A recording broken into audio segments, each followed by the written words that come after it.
Hi, my name's Jason and welcome to the Clothesline Store.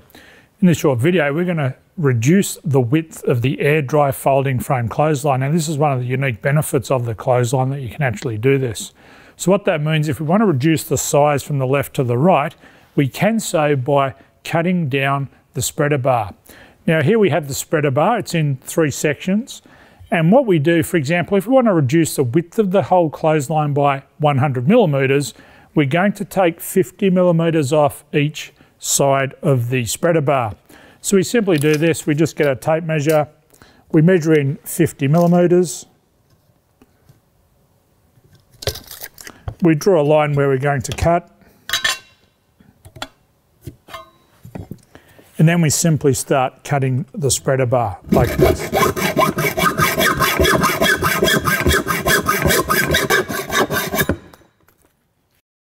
So now we've finished cutting, we get both sections and we insert it into the middle spreader.